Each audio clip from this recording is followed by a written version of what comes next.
I almost didn't pursue this story. When I first saw reference to latrine placement in an Australian after-action report from Phuoc, province, I thought it was a logistics footnote, the kind of thing you skim past on your way to the battle accounts. But a single line from an Australian warrant officer stopped me. You could tell an American base from an Australian one by the smell alone, and by who was still alive 6 months later. I spent the next 2 months pulling sanitation reports, medical records, and veteran interviews from both armies. What I found wasn't a story about toilets. It was a story about two completely different philosophies of war, and why one of them worked. Nui Dat, Phuoc Tui Province, June 1966. The wet season hadn't broken yet, but the air was already thick enough to drink. 98 degrees with humidity that turned every uniform into a soaked rag by 0700. I want you to picture a young Australian sapper, 19 years old, walking 200 meters beyond the wire of 1st Australian Task Force's base with a shovel over his shoulder and a mate covering him with an SLR. He's not on patrol. He's not clearing mines. He's going to dig a latrine, 200 meters outside the perimeter, beyond the wire, into ground that might be seeded with Viet Cong booby traps. Every American advisor who witnessed this thought the Australians had lost their minds. I found a report from a U.S. liaison officer at Nui Dat that month describing the practice as an unnecessary tactical risk driven by peacetime thinking. He recommended the Australians adopt the American model immediately. Latrines inside the defensive wire, where soldiers were protected, where the perimeter meant safety. The Australians smiled, nodded politely, and kept walking outside the wire with their shovels. What that American officer didn't understand, what almost nobody understood at the time, was that those latrines weren't a hygiene decision. They were a weapon. And by the time the war was over, the numbers would prove it in ways that still stunned me when I finally assembled them. To understand why the Americans thought the Australians were crazy, you have to understand how American bases worked in Vietnam. By 1966, the U.S. military had developed a fortress mentality. Large fire support bases with layered perimeters, concertina wire, claymores, fighting positions, bunkers. Everything important was inside the wire. Ammunition, mess halls, medical stations, and latrines. The logic was straightforward and, on its face, completely sound. Brigadier General William Dupuy, commanding the 1st Infantry Division, summarized the American approach in a 1966 briefing I found in the National Archives. Every soldier outside the perimeter is a soldier at risk. We minimize exposure. We maximize protection. That's how you keep men alive. It was hard to argue with that. American bases in Vietnam were taking mortar fire, sapper attacks, and ground assaults. The idea of sending men beyond the wire for something as mundane as a toilet seemed absurd. One American company commander at Cu Chi told a journalist in late 1966, "We've got boys getting killed on patrol, and you're telling me the Australians are walking outside the wire to take a dump? That's not tough. That's stupid." Reading through these reports, I kept thinking the same thing. Why would you accept that risk? The American system had its own logic. 55-gallon drums cut in half, slid under wooden latrine seats, positioned inside the wire near the perimeter edge. When they filled up, soldiers drew the infamous burn detail, pulling the drums out, dousing the contents with diesel fuel, and stirring the burning waste with a metal rod. It was the most hated job in Vietnam. Every veteran I spoke to remembered it. As one former infantryman from the 25th Division put it, "You never forget the smell. It gets in your clothes, your skin, your dreams." But it was safe. Or so they thought. What nobody was tracking, what I didn't find anyone analyzing until years later, was what that system was actually doing to the men. The burning created toxic fumes that hung over bases in the still tropical air. The proximity of waste to living quarters in the heat bred flies by the millions. And the drums, sitting inside the wire in 100-degree temperatures, became breeding grounds for dysentery, hepatitis, and intestinal parasites that would sideline thousands of American soldiers every month. The Australians, meanwhile, had a completely different reference point. Their military had spent the previous decade fighting communist insurgencies in Malaya and Borneo. Jungle wars against an invisible enemy in tropical conditions almost identical to Vietnam. Major Peter Badco, who would later earn a posthumous Victoria Cross, wrote in a 1962 training memorandum from Malaya.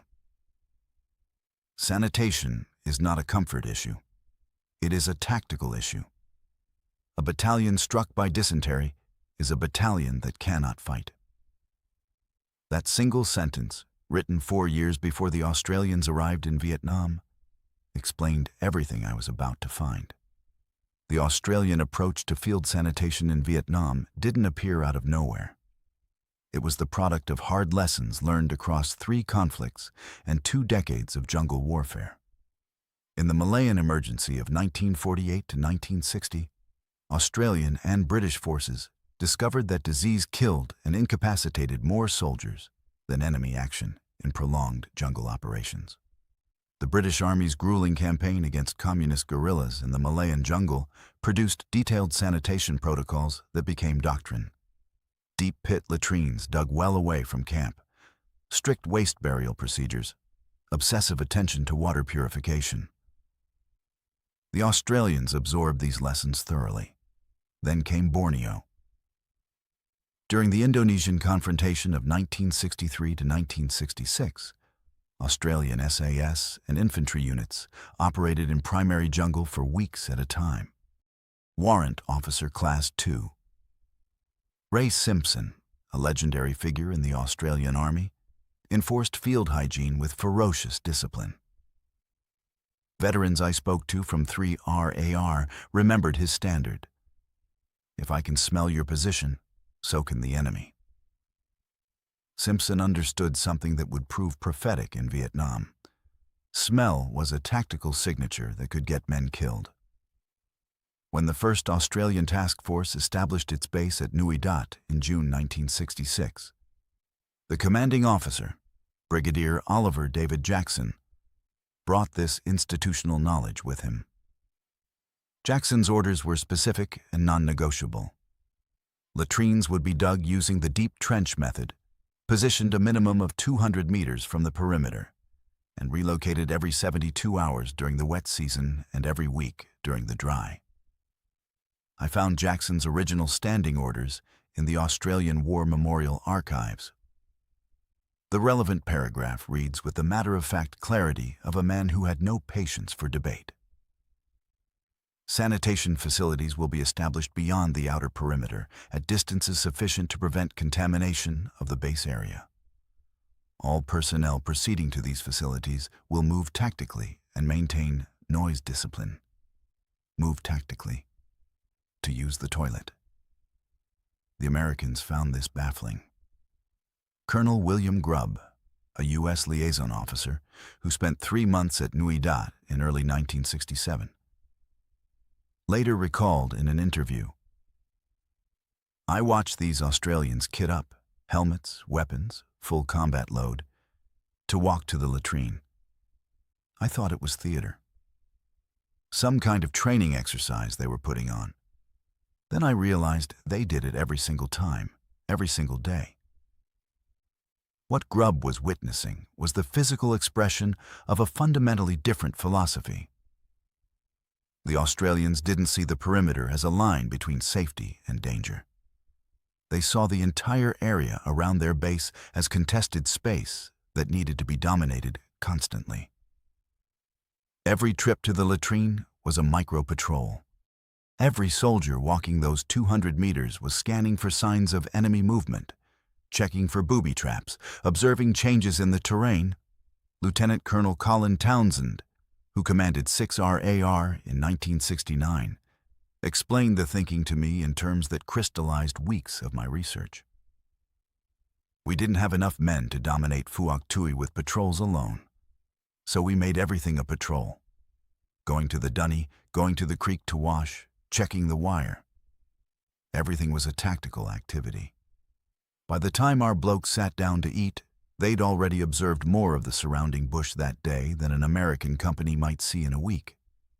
The system had secondary benefits that compounded over time. Fresh pits were covered with lime and soil. Old ones were buried completely. Flies found nothing to breed in. Waste was never burned, so there were no toxic fumes settling over the camp. The water table beneath Nui Dat stayed uncontaminated. And the base, by every account I found, Australian, American, and even captured Vietnamese reports, barely smelled at all. The moment I realized this wasn't just a hygiene story came when I cross-referenced medical evacuation records from 1967. In the first 6 months of that year, the U.S. 173rd Airborne Brigade, operating just north of Phuoc Tui Province, reported 340 non-battle casualties per 1,000 men from infectious disease.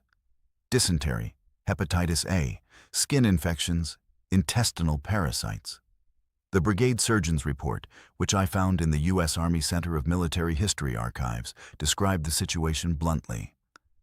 Disease wastage is degrading combat effectiveness at a rate that exceeds replacement capacity. Sanitation conditions at forward operating bases are the primary vector. 340 per 1,000.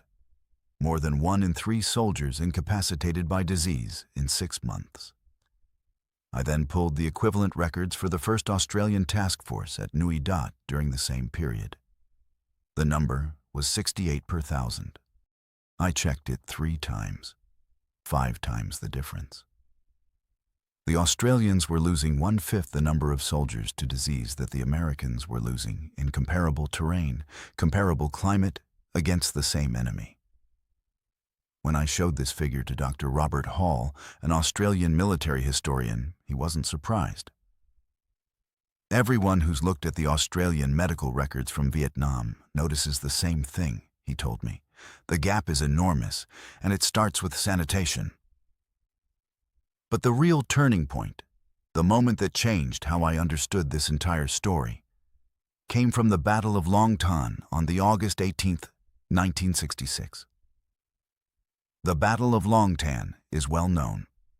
D Company, 6RAR, 108 Australians against an estimated 1,500 to 2,500 Viet Cong and NVA fighters in a rubber plantation east of Nui Dat. The Australians held, inflicting devastating casualties while suffering 18 killed and 24 wounded. It was a remarkable defensive action. What is less well known is what happened in the 48 hours before Long Tan. On August 16th and 17th, the Viet Cong's D445 Provincial Battalion had been conducting reconnaissance of the Nui Dat perimeter, probing for weaknesses before the planned assault. They were looking for patterns, when sentries changed, where the wire was weakest, what the Australians' routine looked like. I found a captured document from D445's battalion commander, translated by Australian intelligence in September 1966. One passage struck me like a physical blow. The Australians move beyond their wire constantly, in all directions, at irregular times. It is not possible to establish their pattern of movement. We cannot determine where their defenses end. They couldn't find the edge of the Australian perimeter, because there wasn't one. Not in the way the Viet Cong understood perimeters. The constant movement of soldiers beyond the wire, to latrines, to washing points, on micro-patrols, created a zone of activity that extended hundreds of meters beyond the actual defensive positions. Contrast this with accounts I found from Viet Cong reconnaissance of American fire bases. A former NVA sapper officer named Nguyen Van Than, interviewed for a Vietnamese military history project in 1988, described the difference. American bases were simple to read. The wire was the line. Inside, they moved freely. Outside, nothing until their patrols came, always on the same trails at the same times. We could set our watches by them. The Australians, with their latrines outside the wire and their insistence on treating every movement as a tactical activity, had accidentally created what modern military doctrine would later call security in depth. There was no clean line between the base and the bush. The boundary was blurred, unpredictable, and dangerous for anyone trying to approach. Private First Class Terry Burstall of D Company, 6 RAR, who fought at Long Tan and later wrote about his experiences, described the pre-battle period in terms that confirmed exactly what I'd been finding. We were always out there. Before Long Tan, half the company had been outside the wire that day for one reason or another. We knew that ground. When we had to fight on it, we knew every fold, every tree line, every dip. The bush around Nui Dat wasn't enemy territory to us. It was our backyard. Their backyard, because they'd been walking through it every day to use the toilet. The more I mapped out these encounters and records across the war's timeline, the clearer the pattern became. The Australian sanitation system wasn't static. It evolved, and its effects compounded year after year. By 1968, the Australians had refined their approach further. Major Ian McNeill, who served with the Australian Army Training Team Vietnam, documented the introduction of what soldiers informally called the routine that wasn't routine. Latrine sites were rotated not on a fixed schedule, but on a randomized one, determined by the duty officer each morning. The paths soldiers took to reach them were varied deliberately. Some mornings, the route went north through a particular tree line. The next day, it might swing east through the rubber. Australian Warrant Officer Harry Smith, the company commander who led D Company at Long Tan and later became one of the most decorated soldiers of the Vietnam era, was characteristically direct about the philosophy in a 1998 interview. Every time a soldier left the wire, he came back knowing something. Maybe he noticed a footprint that wasn't there yesterday. Maybe the birds had gone quiet in a particular stand of trees. That intelligence cost us nothing. It came free with the walk to the dunny. The intelligence dividend was real and measurable. I found entries in the 1 ATF intelligence summaries from 1968 to 1969, where patrol reports were supplemented by observations made during routine sanitation movements. In one 3-month period in late 1968, soldiers moving to and from latrines reported 14 separate observations that led to follow-up patrols, 3 of which discovered enemy supply caches. The Americans, meanwhile, were fighting a different battle inside their wire. By 1968, the burn barrel system had become one of the most significant quality-of-life issues in the U.S. military in Vietnam. The toxic smoke from burning human waste mixed with diesel fuel was later identified as a serious health hazard, a finding that wouldn't be formally acknowledged for decades, but that soldiers experienced daily. Respiratory complaints at U.S. fire bases were chronic. More critically, the disease rates continued to diverge.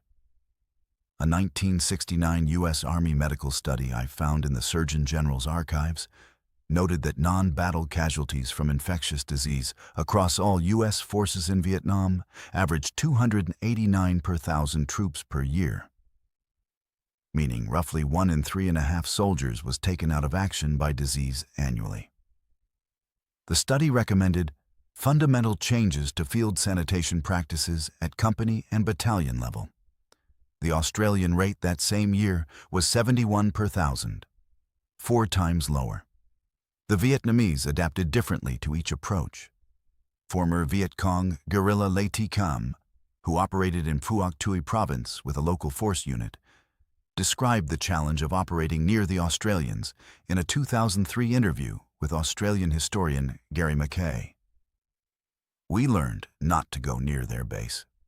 not just because of mines or patrols, because they were always moving outside. There was never a time when the area around their camp was empty. Around American bases, the story was different. Nguyen Van Thon described a systematic approach to reconnaissance that exploited the static American perimeter. We would watch for 3 days. On the first day, we learned their schedule. By the third day, we could move to within 50 meters of their wire and know exactly when it was safe.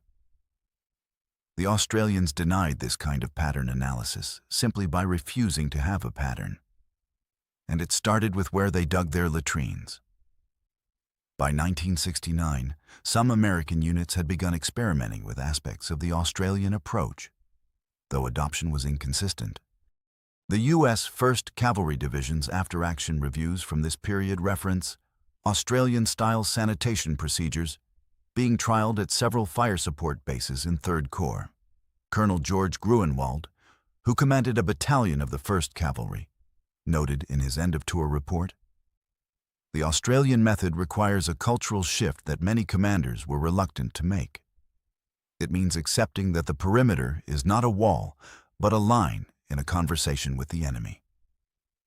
A line in a conversation. That phrase stayed with me for weeks. By 1970, the cumulative effects of the Australian approach had become statistically undeniable. I assembled the numbers across the entire period of Australian commitment to Vietnam, 1966 to 1971. And the picture was extraordinary.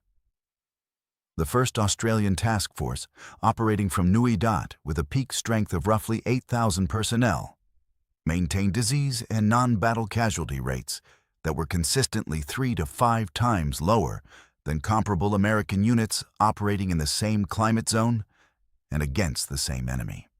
Over the full 5-year period, the Australians recorded approximately 500 killed in action. Their non-battle medical evacuations from preventable disease totaled fewer than 1,200 for the entire war. For American forces across 3rd and 4th Corps during the same period, preventable disease accounted for an estimated 70,000 hospital admissions annually. Soldiers removed from combat not by enemy action, but by dysentery, malaria, hepatitis, and infections bred in the very bases designed to protect them. Brigadier Stuart Graham, who commanded the 1st ATF in its final year, reflected on the sanitation system in a way that captured what weeks of research had been telling me. People think the small things don't matter in war. The latrines, the washing points, the routine of camp life. But war is lived in the small things. Get them right and your soldiers fight. Get them wrong and your soldiers lie in hospital beds while the enemy walks through your wire. The tactical benefits were equally stark. In the entire period of Australian operations at Nui Dat, the base was never successfully penetrated by enemy ground assault. The Viet Cong attempted several approaches, most notably the rocket and mortar attacks of February 1967 and the probing actions that preceded Long Tan. None achieved penetration of the base. American fire support bases, by contrast, were breached repeatedly throughout the war. The assault on fire support base Marianne in March 1971, where NVA sappers penetrated the wire and killed 33 Americans, became one of the most infamous examples. The investigating officer found that security patterns had become predictable and that the area immediately outside the wire had not been actively patrolled. I couldn't help thinking about those Australians walking to their latrines with their weapons, scanning the bush 200 meters beyond the wire, every single day. The Vietnamese gave the Australians a nickname that tells you everything about how the latrine system, and the broader philosophy it represented, was perceived by the enemy. Former NVA Colonel Nguyen Min Chau, in a post-war interview, referred to the Australians as the quiet ones who never stayed inside. He continued, "The Americans built fortresses and hid behind them. The Australians built camps and then lived outside them. We never knew where they were. That is much more frightening than any fortress. After months with these records, here's what I know. The Australian practice of placing latrines 200 meters beyond the wire was never really about latrines. It was the physical expression of a philosophy that understood counterinsurgency at the most fundamental level. You can't defeat an enemy in the jungle by hiding from the jungle. Every soldier who walked beyond that wire with a shovel was making a statement. We own this ground. All of it. Not just the part inside the wire. The lessons fed directly into doctrine that shaped future conflicts. Australian counterinsurgency methods from Vietnam informed approaches used in East Timor, Iraq, and Afghanistan. The principle of security through activity, rather than security through fortification, became a cornerstone of modern counterinsurgency thinking. American military thinkers eventually arrived at similar conclusions. General David Petraeus's Counterinsurgency Manual of 2006, which reshaped U.S. doctrine for Iraq and Afghanistan, emphasized many of the same principles the Australians had practiced 40 years earlier.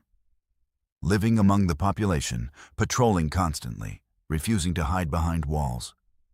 But it started with something far simpler. It started with a 19-year-old Australian sapper walking 200 meters beyond the wire in 98-degree heat, carrying a shovel and a rifle, scanning the tree line as he went. He wasn't just going to the latrine.